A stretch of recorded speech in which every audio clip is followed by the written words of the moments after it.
과세 방법 볼게요. 1단계 뭐 2단계 이렇게 돼 있는데 그냥 하면 돼요. 과세 방법에 기타 소득의 부분 이렇게 돼 있죠. 그죠? 무조건 분리과세 있고 무조건 종합과세 있고 조건부과세 있죠. 여러분들 금융소득을 좀 더 올려야 돼. 금융소득 할 때 우리 조건부과세 다 조건부과세래지. 왜? 비과세, 무조건 분리과세, 무조건 종합과세가 아니면 조건부과세. 그래서 우리는 조건부과세를 암기를 못하기 때문에 나머지를 암기한다 했잖아. 여기도 그렇게 생각하면 돼. 자, 무조건 분리과세. 연금계좌에서 연금외로 수령한 기타소득, 그죠? 15% 원천징수세율로. 자, 기타소득의 원천징수세율은 일반적으로 20%예요. 20%가 아닌 건 다 독특한 거예요. 소액월투품 양도소득. 아까 복권 당첨금 있죠? 그죠? 200만 원까지는 비과세였죠. 200만 원 넘으면 20%, 30% 이렇게 과세예요. 그래서 복권 당첨되면 보통 30% 정도 세금을 뗀다라고 얘기하는 거는 이런 얘기 때문이에요. 됐죠? 너무 많나요? 세금이? 자, 승마 투표권 이런 거 있고요. 슬롯머신 당첨금품. 됐죠? 그리고 무조건 종합과세. 뇌물, 알선수재, 배임수재에 의해서 받는 금품. 뇌물 기타 소득이에요. 뇌물이 원천징수가 되겠어요? 그러니까 무조건 종합과세밖에 안 되는 거예요. 됐죠? 됐죠? 그 오른쪽에 보니까 원천징수 대상 아니라고 돼 있죠. 원천징수 대상이 될 수가 없죠. 안 그래요? 그 밑에 조건부과세, 나머지는 다 조건부과세예요. 근데 주의해야 될 게 뭐냐면 동그라미 2번에 소기업 소상공인 공제부분 해시 1시급 있죠? 요거 조건부과세인데 원천징수세율이 15%예요. 이거는. 그리고 주의해야 될 게 동그라미 1번이에요. 동그라미 1번. 계약의 위약이나 해약 등으로 인한 위약금 배상금 중 계약금이 위약금으로 대체된 금액.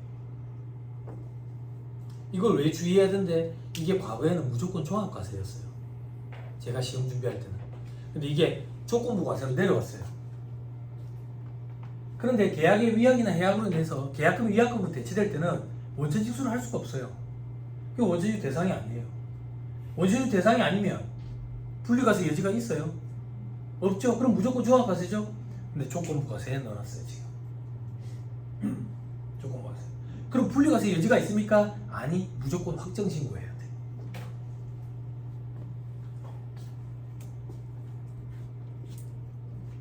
저 밑에 별표시 3번. 별표시 3번. 분리과세를 선택을 하더라도 계약의 위약 등으로 인한 위약금 배상금 중 위약금으로 대체된 금액은 확정신고를 해야 돼. 왜? 원천징수를 한 적이 없으니까. 됐죠? 그럼 확정신고할 때 세액은 어떻게 계산할 건데 20% 곱하래.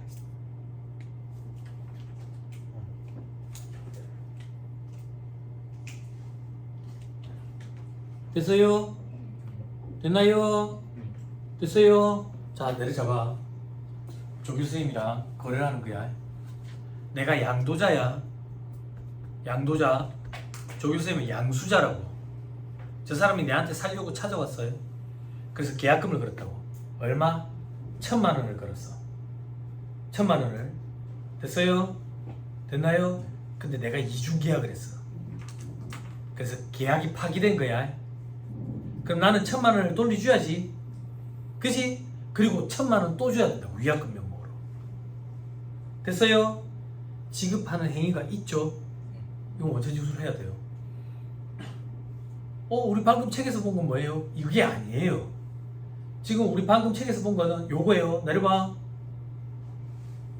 조교 선생님이 계약을 파기했어요. 그럼 나는 그 1,000만 원을 그대로 먹죠. 그게 계약금이 위약금으로 대체된 거예요. 됐어요? 네. 나 누구를 했어요? 양수자예요? 양도자예요? 양도자 입장을 얘기하는 거예요. 됐죠? 됐나요? 메모를 좀 해놔. 이런 얘기를 아무도 안 해주더라니까. 공부할 때 무슨 소리인가 그랬어. 아무도 이런 얘기를 안 해줘.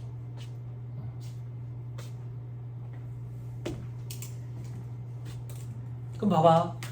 지금 조교 선생님이 내한테 준 계약금이 계약을 해지했으니까, 파기했으니까 위약금으로 바뀌어버린 거야. 원천징수라는 얘기는 소득을 지급하는 자가 지급하는 행위를 할 때 세금을 떼는데 지급하는 행위가 있어? 없다고. 원천징수를 할 수 있냐고. 못하지. 근데 무조건 종합과세래. 조건부 과세래. 원천지수를 한 적이 있어야지 분리과세 할 수 있잖아. 원천지수 한 적이 없으니까 무조건 종합과세일 것 같은데 조건부 과세래. 대신에 무조건 확정신고를 해야 된다라고 달아놓은 거야. 개정이 되면서. 그때 세율은 20%를 적용하라고. 됐나요? 자, 2단계. 조건부 과세 대상 기타 소득 금액의 동그라미. 필요금 및 차감한 후에 금액 동그라미. 이 300만 원 이하면 분리과세 선택 가능해. 근데 아까 조건부 과세가 계약금, 위약금으로 대체된 것도 있다 했잖아. 그럼 어떻게 할 거냐 이거야. 그 분리과세 선택되더라도 얘는 확정 신고를 해야 된다. 그게 별표시 3번이었어. 됐죠? 더 까다롭게 벽겠어요. 복잡하게. 300만 원이 넘으면 종합과세.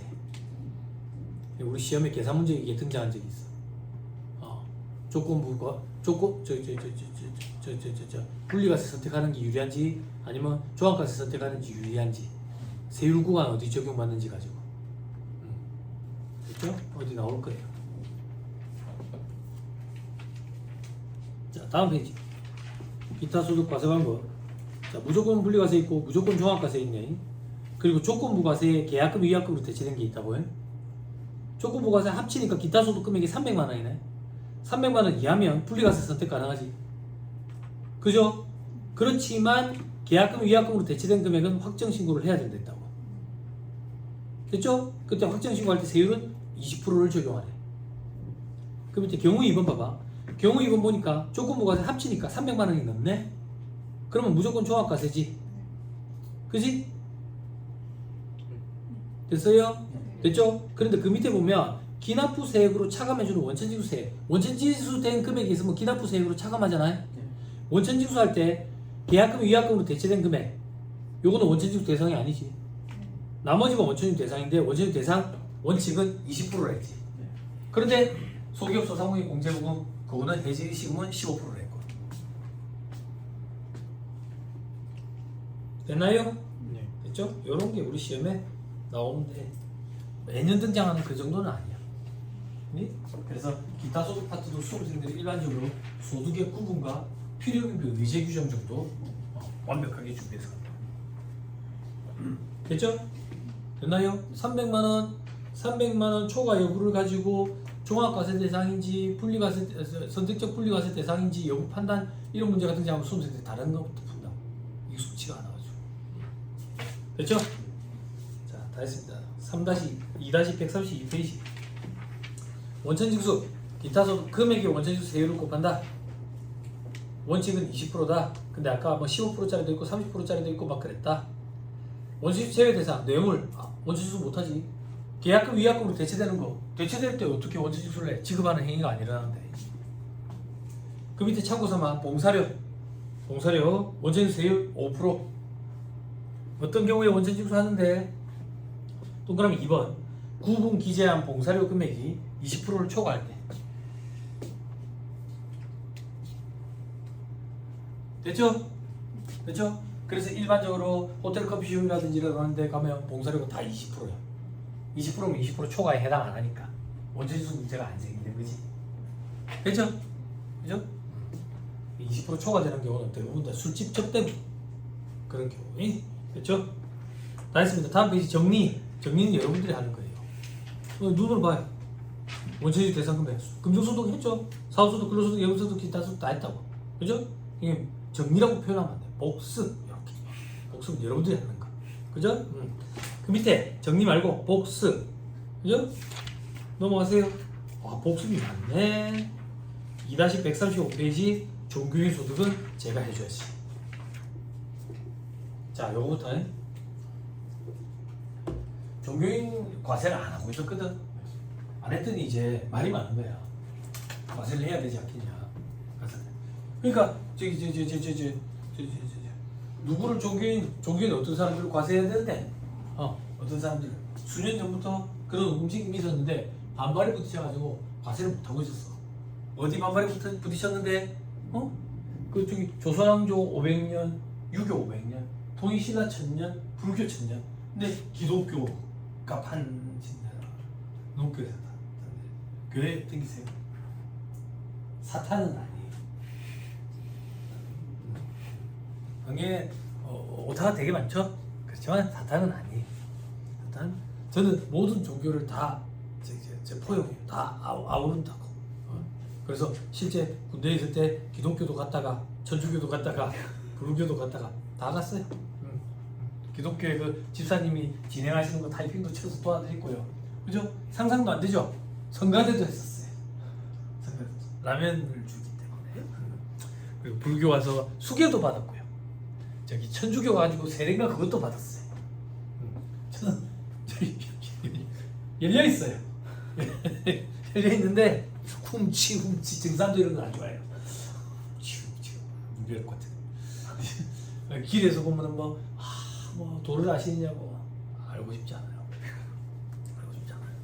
인상이 참 좋으신데 조상이 후손대 도를 이제 하셔야죠. 그런 말도 이제는 듣고 싶지 않아요. 예전에는 그 막 시비부터가 싸우고 그랬다. 동네 전철역 앞에 많아. 정신 나가는 애들, 멀 빠진 애들 많은데 요즘에는 시비도 안 붙어요. 그래요. 그래서 거기 과세해야 된다는 움직임이 많았다고. 예를 들어 볼게요. 저는 이제 기독교 쪽에는 이제 어떻게 직위 체계가 어떻게 되는지 모르니까 관심도 없고. 저기 가보셨죠? 저기 어디고? 통도산. 통도한 타지야 말고 통도산 절 가봤어요? 조 교수님. 밥 먹었어요? 왜? 밥은 먹고 와야지. 거기 순두부 맛있다고. 순두부 하얀 거야, 하얀 거. 양념 없이. 파전도 팔고. 커피는 먹었어요? 커피숍도 갔어야지. 참나 진짜. 또 통도사 가보신 분? 통도사.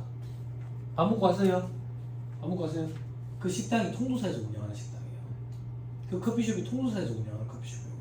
통도사 안에 떡방앗간도 있어요. 떡방앗간도. 그게 무슨 말인데? 이건 절의 개념을 넘어선 거예요. 하나의 기업체는 아니다. 똑같은 거예요. 그럼 거기서 일하는 승려들은 일반 기업체 직원들이랑 똑같은 거예요. 월급쟁이 직원들이랑.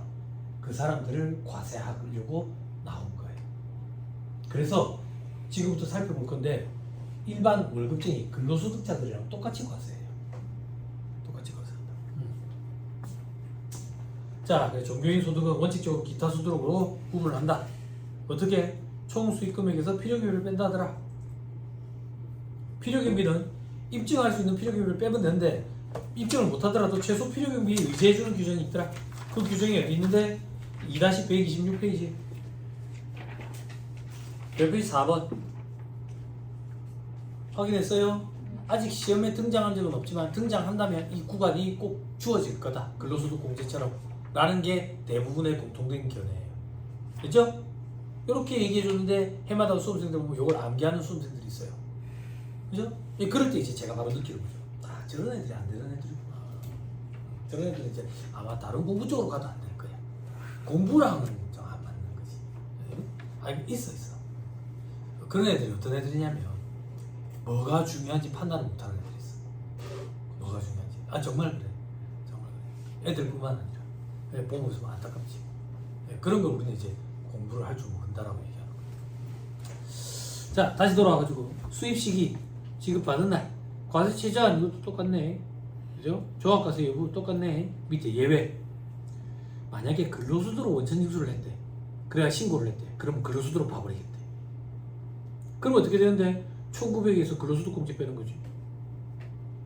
됐죠? 퇴직했을 때 소득구분 퇴직소득이래. 그 직장인들이랑 똑같이 생각한다니까. 밑에 비과세 볼래? 비과세 여러분 더 똑같아요. 괄호 1번에 학자금 비과세 기억나요? 학자금 비과세 기억나면 얘기해주세요. 요건이 어떻게 돼요? 비과세 받으려면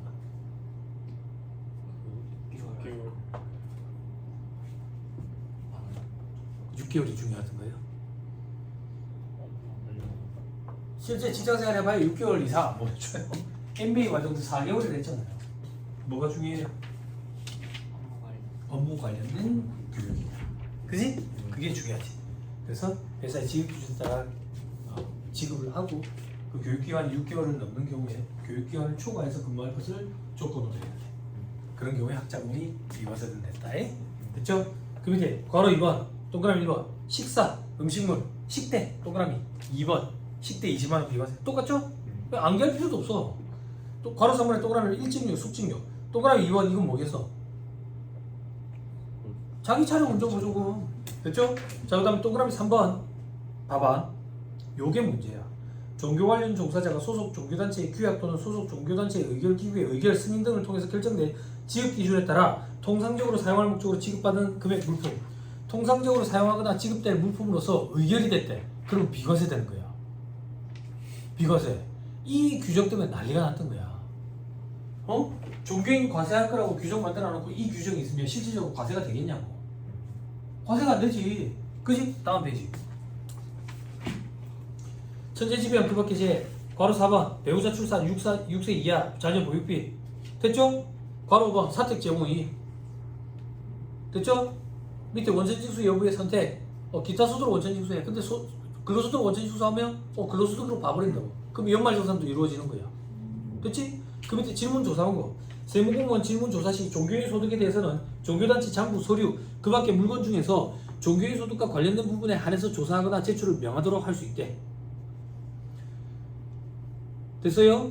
종교인 단체가 소속 종교 관련 종사자에게 지급한 금액, 물품과 그 밖에 종교 활동과 관련해서 지출할 비용을 정당하게 구분해서 기록한 경우 세무에 종사하는 공무원은 질문 조사할 때 종교단체가 소속 종교 관련 종사자에게 지급한 금액, 물품 외의 그 밖에 종교 활동과 관련해서 지출한 비용을 구분해서 관리한 장부나 서류에 대해서는 조사하거나 제출을 명할 수 없대. 아까 의결기구에 의해서 의결을 해가지고 지급하는 금액에 대해서 비과세한다며. 그지? 그 금액이 뭔데? 라고 세무조사할 때 보여달라고 얘기할 수가 없대. 그게 뭐냐고. 결국 과세하려는 의지가 있는 거냐고. 라고 비난을 엄청 받았다고. 기획재정부 장관이. 그때 기획재정부 장관이 언론에서 그 얘기했다고. 일단 과세한다라는 것에 의의를 좀 뒀으면 좋겠다고. 그리고 앞으로 개선해 가겠다고. 그래서 그대로야 지금 상황이. 됐죠? 그런데 제가 또 들은 얘기인데 종교인 과세 하기 전부터도 이미 기독교 단체의 큰 교회에 높으신 분들은 일정 부분 세금을 자진해서 내고 있었대. 어떤 형태인지 모르겠지만. 그래서 뭐 큰 타격이 없니 뭐 이런 말도 있고 하더라고. 네? 됐죠? 종교인 소득 말 문제 보기 구성합니다. 됐죠? 넘어갑니다. 6절. 소득금액 계산에 특례돼 있죠? 특례돼 있는데 부당이 계산 무효인 돼 있어요. 어디서 많이 들어봤죠? 그죠? 어디서 들어봤어요? 법의사법이랑 똑같아요. 뭐가 똑같은데? 요건. 뭐? 특수관계인가에 거래해야 돼. 그리고 조세부담의 부담 감소 목적이어야 된다. 됐죠? 근데 소득세법에만 있는 독특한 요건이 있어요. 독특한 요건. 그게 뭔데? 여러분들 괄호 3번에 있어요. 대상 소득에 해당이 돼야 돼요. 대상 소득에 해당이 안 되면 부당이익 계산 부인을 적용을 안 받아요. 그 대상 소득이 뭔데? 7, 8 이자, 배당, 사업, 근로, 연금, 기타, 퇴직, 양도소득이 있잖아. 그지? 이 계산사식이 총 수익금액에서 필요경비를 차감하지. 그지? 이자소득 필요경비 차감 안 하죠. 배당소득 차감 안 하죠. 사업소득 필요경비 차감하죠. 근로소득 공제라고 법에 따라 일률적으로 차감하죠. 연금소득 공제라고 법에 따라 일률적으로 차감하죠. 그죠? 기타소득 필요경비 차감하죠. 그죠? 퇴직소득은 퇴직소득 공제, 환산급여 공제, 이제 근속연수 공제 이렇게 공제하는 규정들이 있거든. 결론적으로 법에 따른 금액을 공제해. 법에 따른 금액을 퇴직소득, 근속연수 공제 이런 거에. 양도소득은 필요경비 차감하거든. 이 필요경비의 취득가액과 자본적 지출액과 기타 필요경비가 있어. 소득세법상 부당이익 계산 부위는 필요경비를 차감하는 소득만 대상이 돼. 그래서 사업소득과 기타소득과 양도소득만 필요경비를 차감하기 때문에 부당이익 계산 부인 적용 대상이 된다고. 됐어요? 그러면 이자소득과 관련돼 가지고는 부당이익 계산 부인 이런 거 적용 안 하는 거야. 그리고 하나만 더 주의. 뭘 주의했는데 우리 배당소득 중에 출자공동 사업자 배당 있지. 출자공동 사업자 배당은 실질적으로 사업소득처럼 계산하잖아. 수익금에서 필요경비 차감하지. 그렇지만 배당소득으로 우리가 봐버리겠다는 거지. 그래서 얘도 본질은 사업소득처럼 봐가지고 얘도 부당의 계산 부인을 적용해. 됐어요? 암기할 게 또 줄어들었죠. 그죠? 아닌데요, 세무사님 이것도 암기가 안 되니까 그럼 뭐 답 없고 뭐 어떡해. 그런 클레임까지 내가 받아주는데 이렇게까지 해줬으면 됐지. 그죠? 됐나요? 네.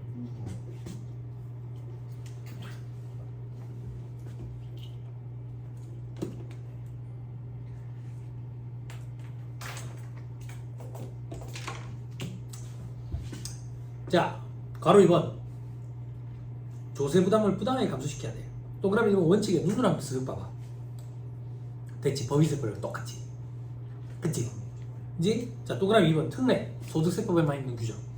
직계 종비소 형제자매 안 되고 주택 상가 안 되고 을 무상 임대하고 실제 거주하는 경우는 부당의 계산 부인 규정 적용 안 한다. 이것도 맞지? 내가 주택 임대 사업자야. 주택 하나가 놀고 있어.